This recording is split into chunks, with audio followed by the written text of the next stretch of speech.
Good morning, everybody.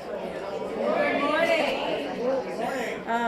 And welcome. My name is Cheryl Lawson, and I serve on the Fellowship Board of Directors.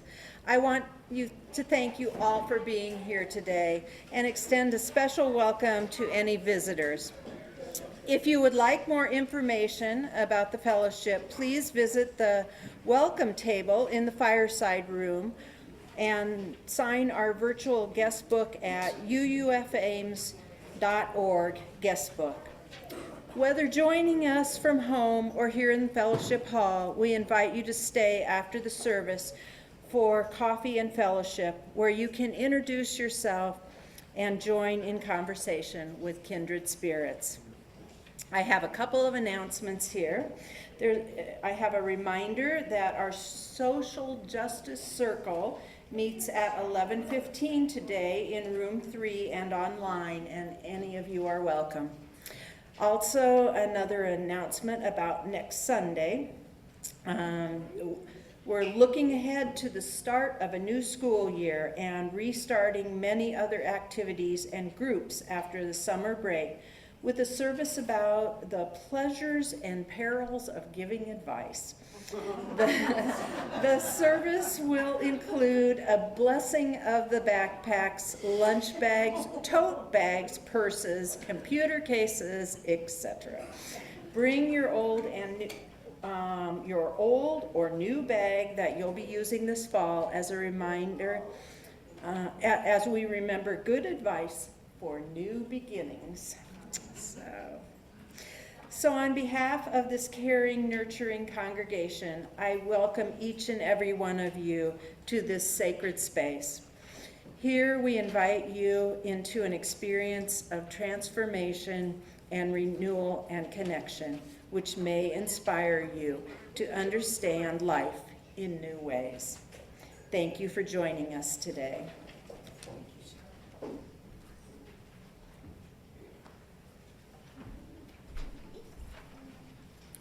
Our call to fellowship this morning is adapted from Beverly and David Bumbaugh. Our fellowship exists to proclaim the gospel that each human being is infinitely precious, that the meaning of our lives lies hidden in our interactions with each other. We wish to be a fellowship where we encounter each other with wonder, with appreciation, with expectation, where we call out of each other strength, wisdom, and compassion we never knew we had.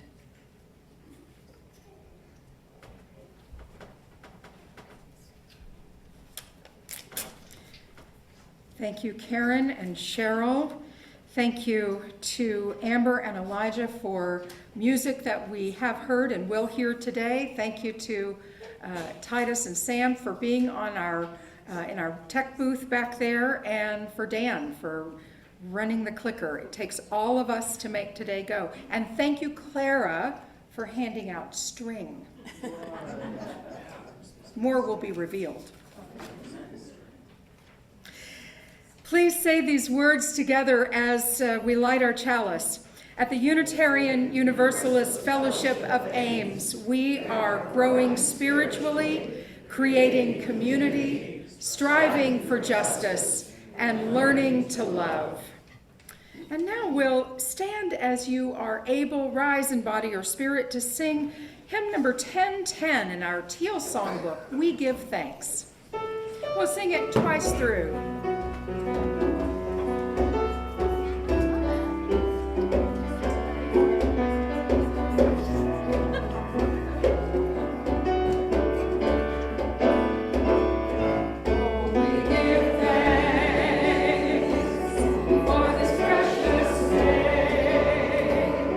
For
would like to invite anyone young or young at heart who would like to come forward for our story this morning. Our story today is The Old Woman Who Named Things by Cynthia Rylant. And this is a good one, and it's a little long though, so settle in.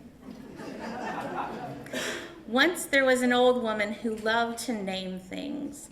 She named the old car she drove Betsy, and she named the old chair she sat in Fred.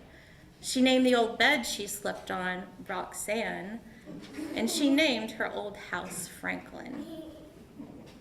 Every morning she would get out of Roxanne, have a cup of cocoa in Fred, lock up Franklin, and drive to the post office in Betsy. She always hoped for a letter from someone, but all she ever got was bills. The reason the old woman never got any letters was because she had outlived every single one of her friends, and this worried her. She didn't like the idea of being a lonely old woman without any friends, without anyone whom she could call by name. So she began to name things. But she named only those things she knew she could outlive. She could never outlive.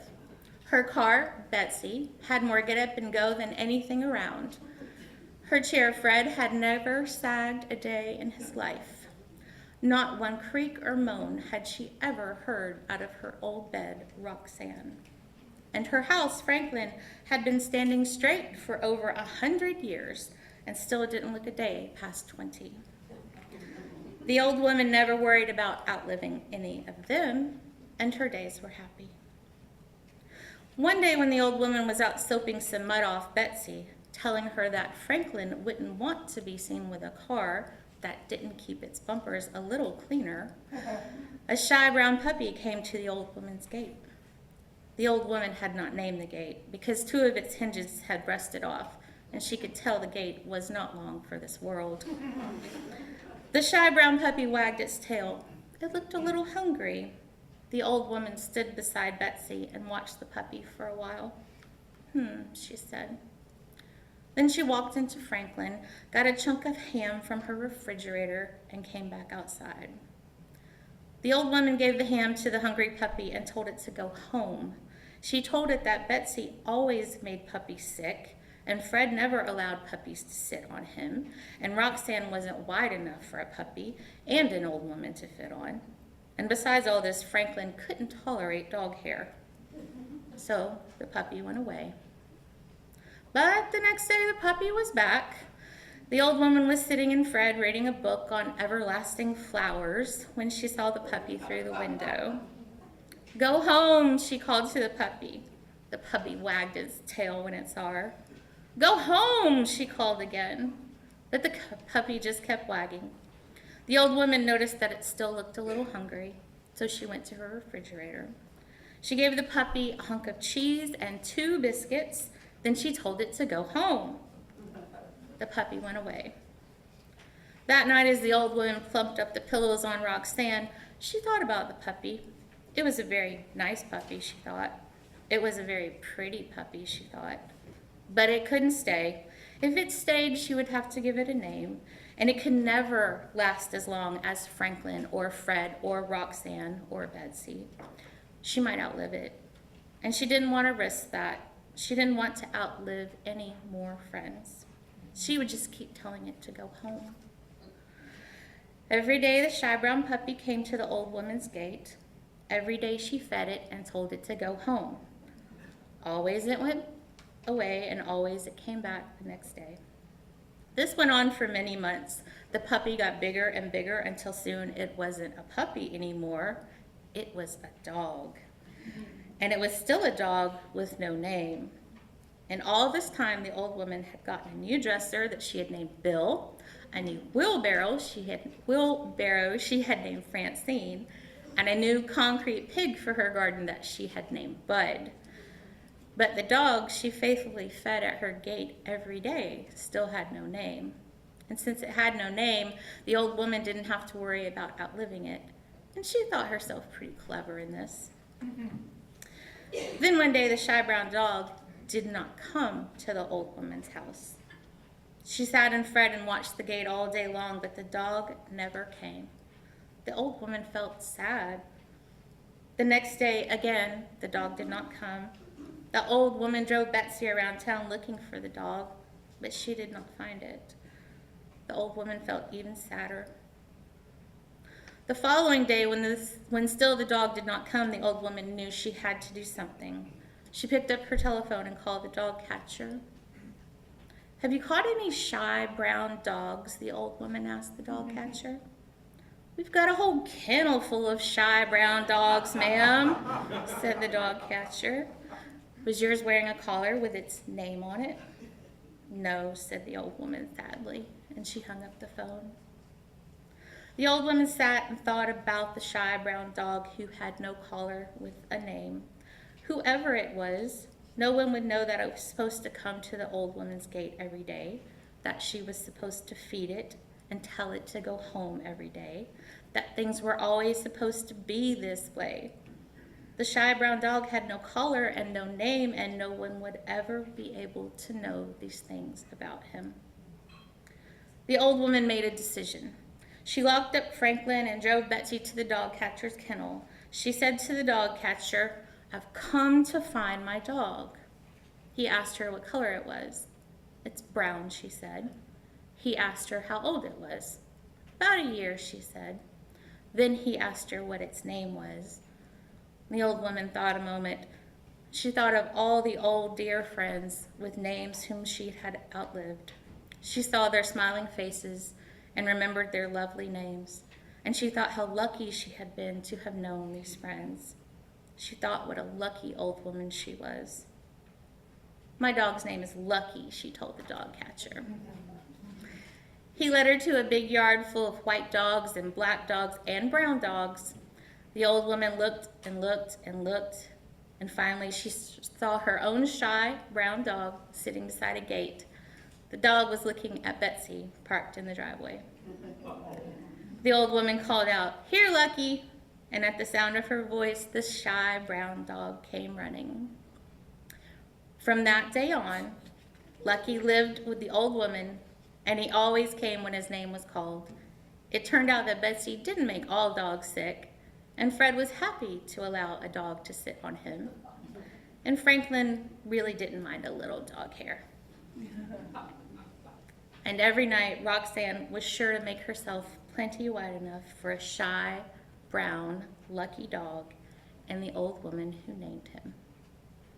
And so ends our story. Now, if we could sing our children out, we're going to go for a little hike this morning.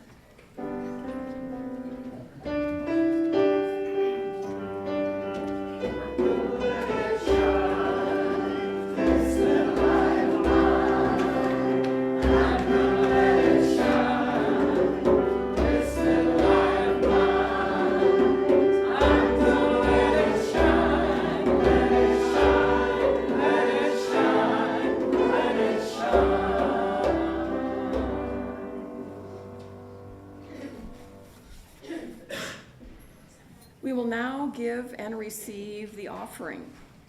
Please know that this morning, half of the non-pledge offering will be donated to Planned Parenthood of the North Central States. Planned Parenthood delivers vital reproductive health care, sex education, and information and advocacy to millions of people worldwide. The other half of the offering will support programs here in our fellowship that make this community of inspiration, transformation, and learning. We'll pass the baskets here in Fellowship Hall, but alternately for those at home, or if you have a cell phone with you, you can go to uufames.org/give to make your contribution today. And if you're visiting today, please know that your presence here is gift enough.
Thank you, Elijah.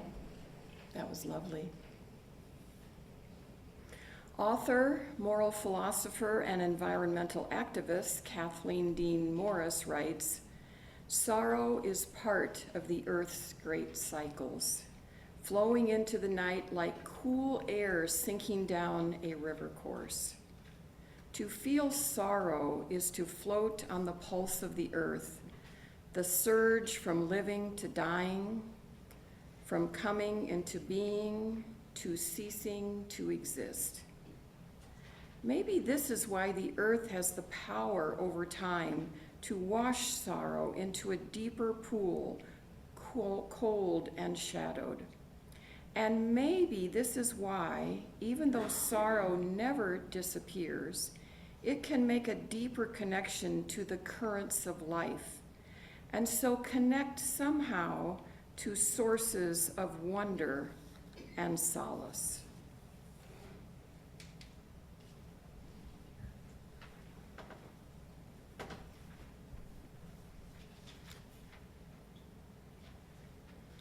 Each week when we gather, we'll take a few moments to reflect on the joys, the sorrows, and the milestones of the human experience.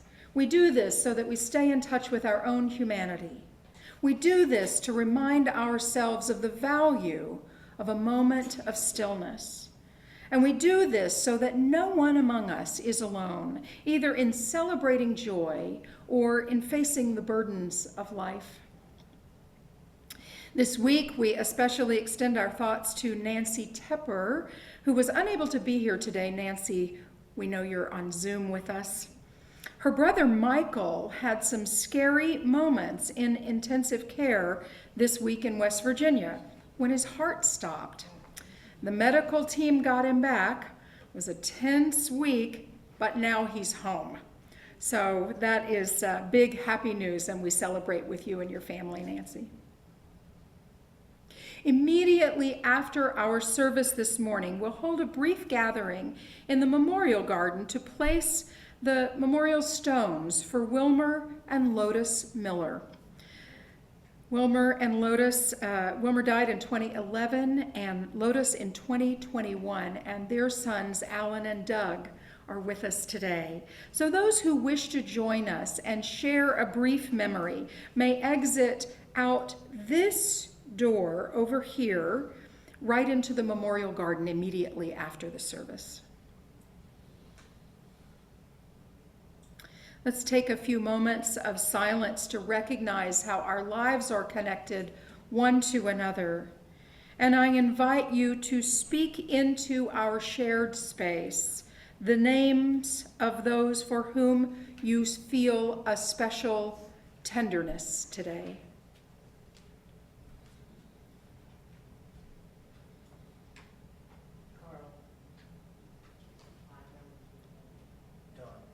Sherry and Tara.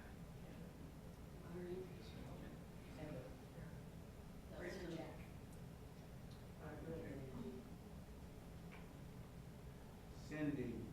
John.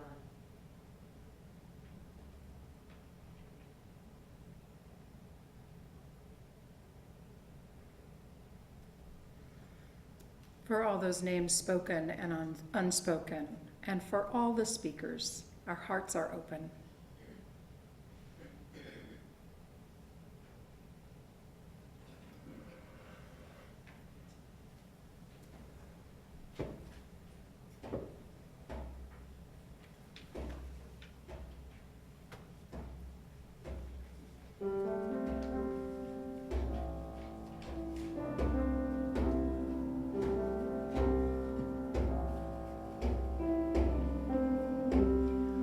When I breathe in, I'll breathe in peace. When I breathe out, I'll breathe out love. When I breathe in, I'll breathe in peace. When I breathe out, I'll breathe out love.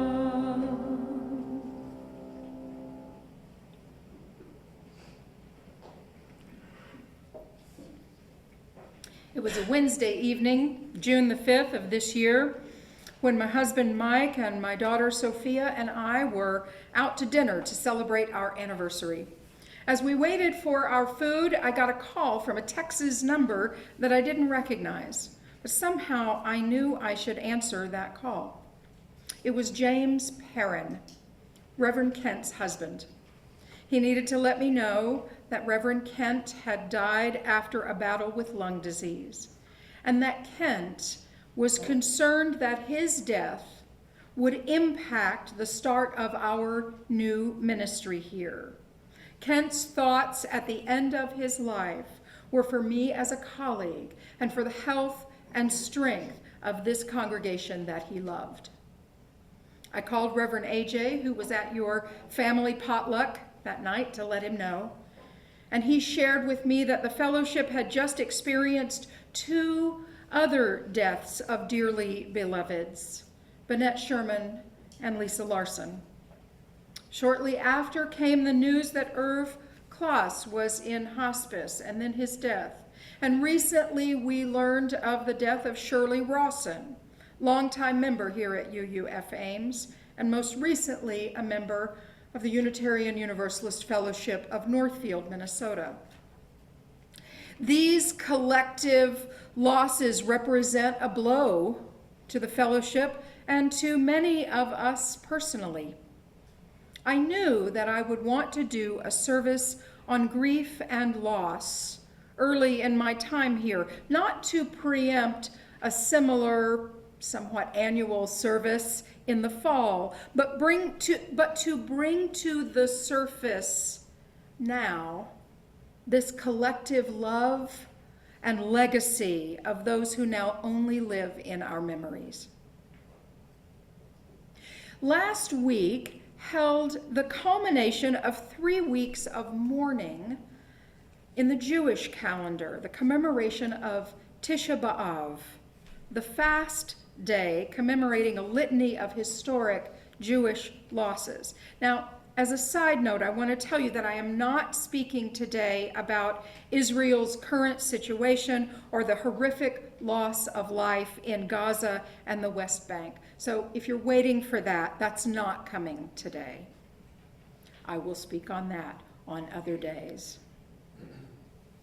Rabbi Adina Allen, director of the Jewish Studio Project, where I'm a member of the Facilitators Network, wrote this about Tisha B'Av, and I think it's instructive for our exploration of the transformative power of grief. I'm quoting extensively here. This is kind of a long quote, so settle in. In Hebrew, this period, this 3 weeks of mourning, is known as Ben Hamatzarim, between the straits. There is perhaps no period of the year less well known, yet as important for us as a human species at this particular moment, than one that makes space for acknowledging and grieving communal loss. This time between the straits offers us a period of 21 days in which to open to grief. The spaciousness of this period, multiple weeks rather than just a single day observance, provides time in which our communal losses, listen here, our communal losses are given the space to unfurl from the tight quarters where we so often keep them clenched.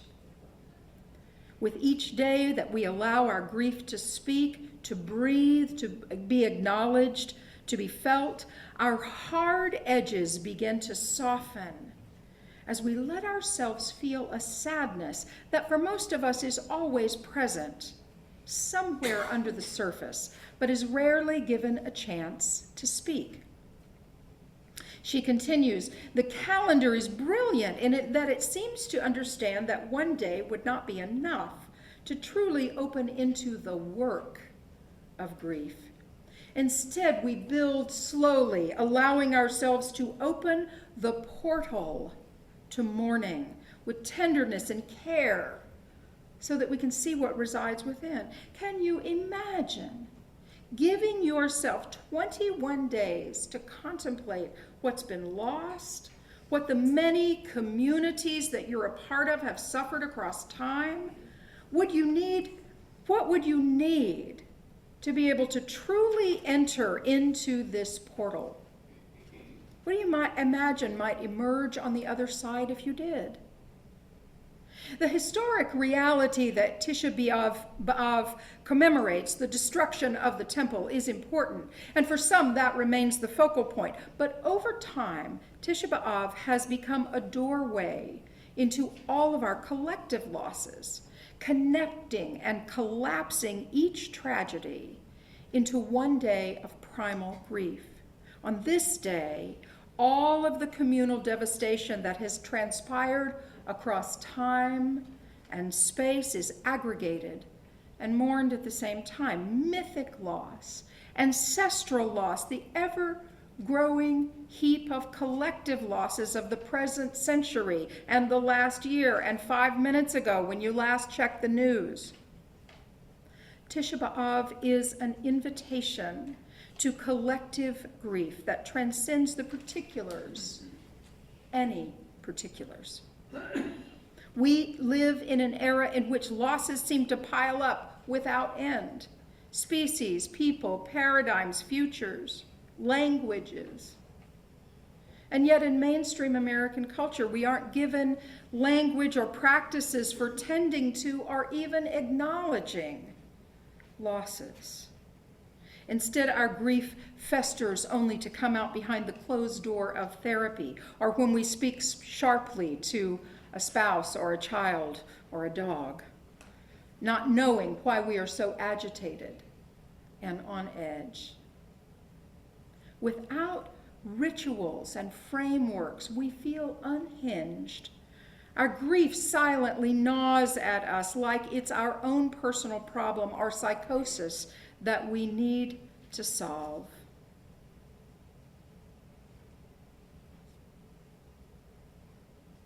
To feel grief is not simply to wallow in despair, but to give ourselves a number of days in which we let the sadness come to the surface, in which we get to sit alongside one another and cry, to give honor to the past and make space for the future, and to remind ourselves that we don't have to do any of this alone.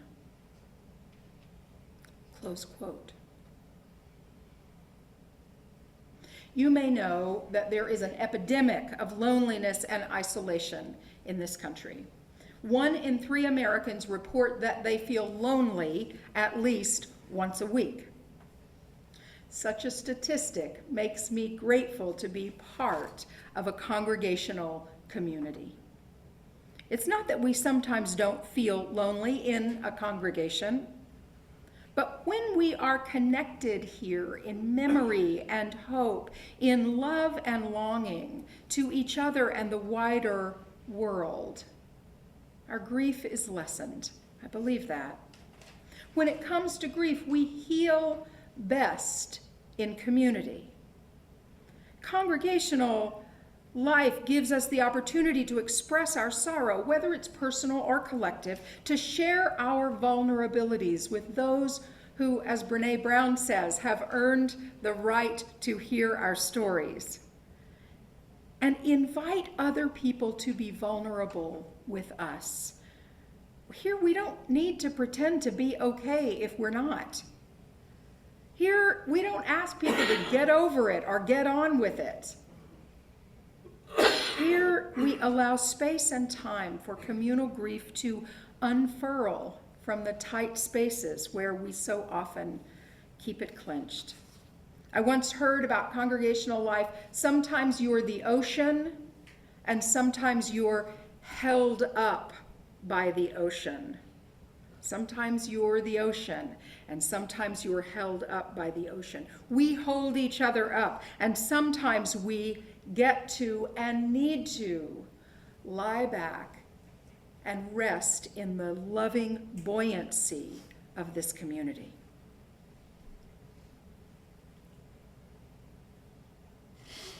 Jamie Anderson, writer Jamie Anderson, the author of Doctor Who, said, "Grief, I've learned, is just really love.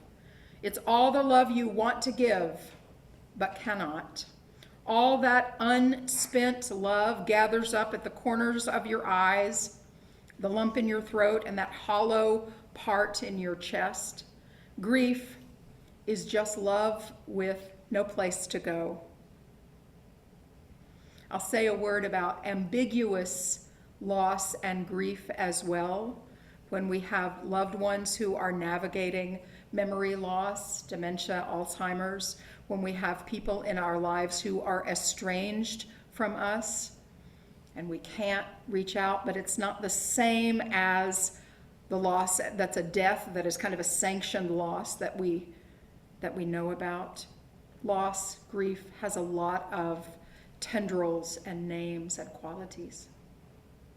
If love is at the center of all we do, it means that our hearts are open, which also means that we are open to grief and loss, from the personal to the communal to the societal.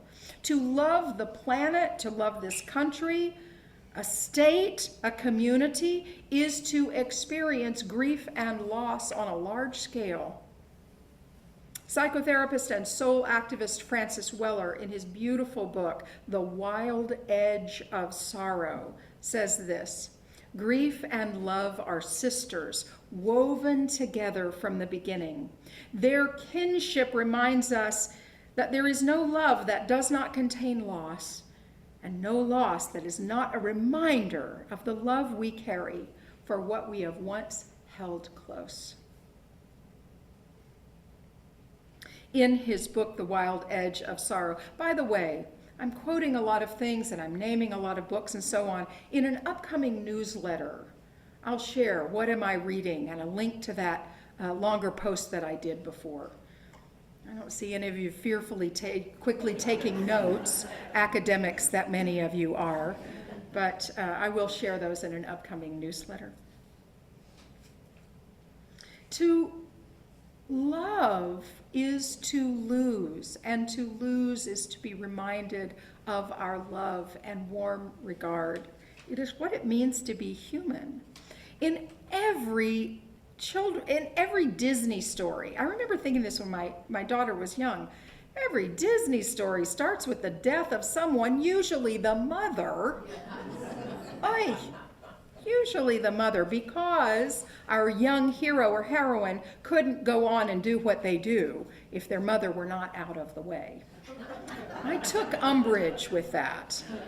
But I think there's something about those old stories that teaches our young ones at an early age that to be human is to live and to die.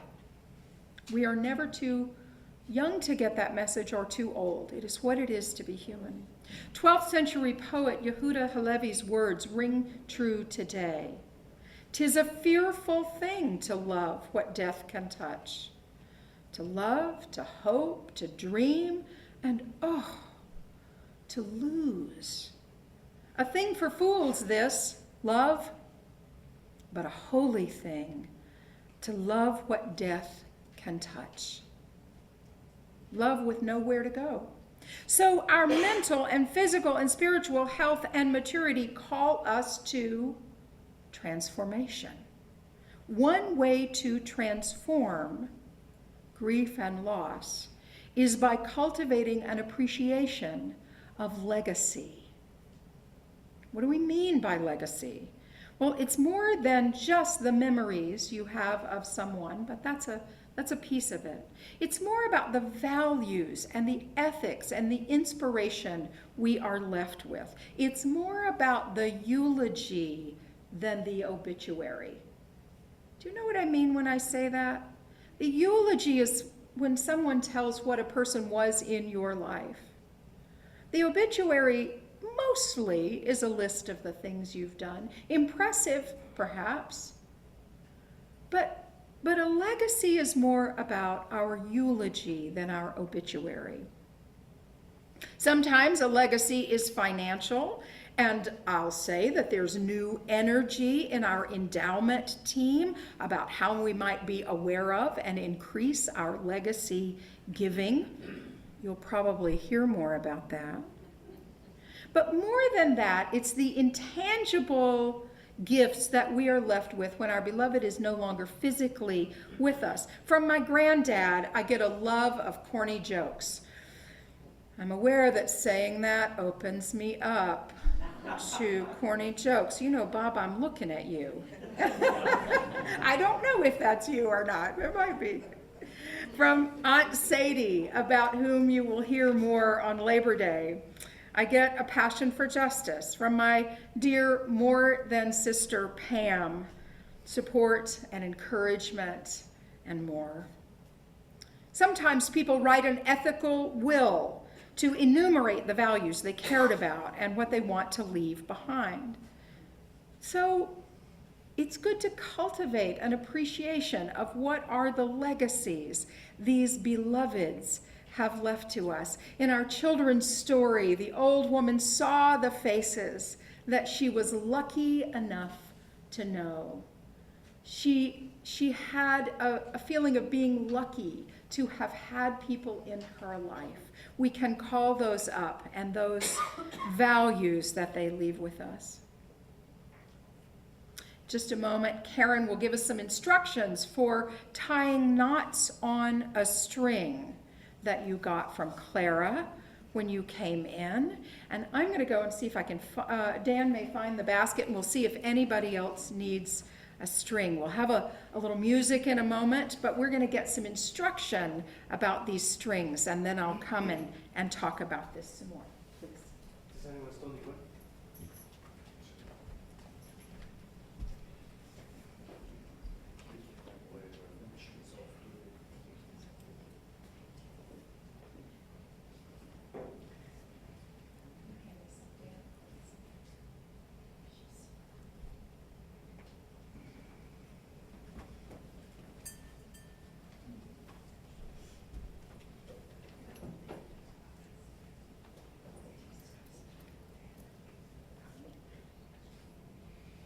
So take your string, and what we're going to ask you to do is to tie knots in this string.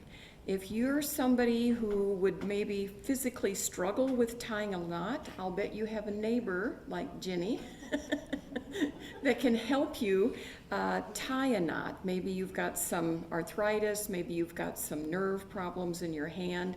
I'm sure there's somebody in the congregation that can help you tie a knot. And you might be able to tie maybe 8 knots. I mean, it's kind of up to you on how you want to do this. But this is a remembrance string. And it might be a person. It could be a pet. It could be, as Reverend Kelly mentioned a little bit ago, it could be somebody you're estranged from, although there's always hope in that situation.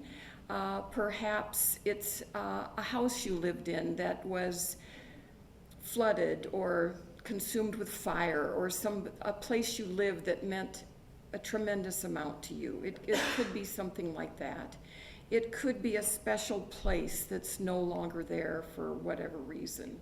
A loss. Think of a loss. And go ahead and start tying the knots. And think about what each knot represents, what each one of these knots represents. And then your further invitation is to carry this with you. Perhaps you could put it in your pocket, perhaps in your purse, or someplace like that. And as a reminder of what each one of these knots represents, who these knots represent. Maybe you might want to hold the string in your hands as you go to sleep. Maybe if you're a person that meditates every day, you could hold this string as you meditate. Maybe it might be something that you reach when you first wake up in the morning. However you decide to use it, totally up to you. You can't do this wrong. So we're going to play Elijah is going to play some music again. And you're going to have a few minutes to go ahead and tie your knots and think about what each one of these knots represents to you.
What if today started a 3-week meditation practice for us with these knots on a string of remembrance?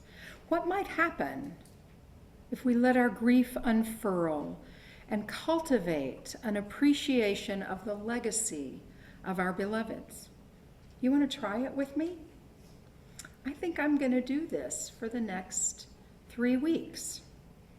Perhaps we'll know something more. And when I maybe go to sleep or wake up with these, I want to practice and play and see what feels right for me. But I'll think of your hands also,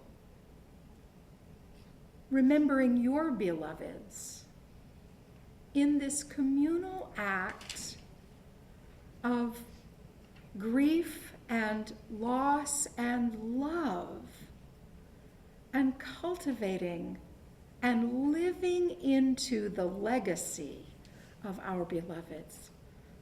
Let's see what may happen.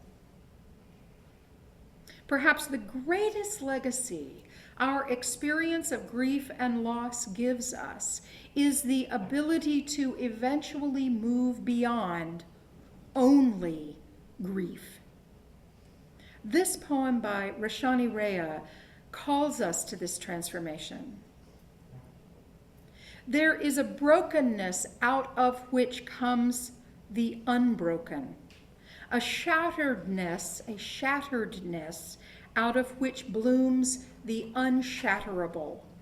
There is a sorrow beyond all grief that leads to joy, and a fragility out of whose depths emerges strength. There's a hollow space too vast for words, through which we pass with each loss, and out of whose darkness we are sanctified into being. There is a cry deeper than all sound, whose serrated edges cut the heart as we break open to a place inside which is unbreakable and whole while learning to sing. Blessed be, and make it so. Let's rise in body or spirit and sing hymn number 6 in the Gray Songbook, Just as Long as I Have Breath.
Hand holders, I can't remember this. Not so much? Not so much. Well, I invite you just to open your hands. If you don't want to hold the hand of no one next to you, no judgment. We'll just open our hands and to receive This blessing, I'll just remind you, if you want to join us outside in the memorial garden, we'll do so right after the sending music. Take courage, friends. The way is often hard, the path is never clear, and the stakes are very high. Take courage, for deep down there is another truth. We are not alone. Blessed be, and amen.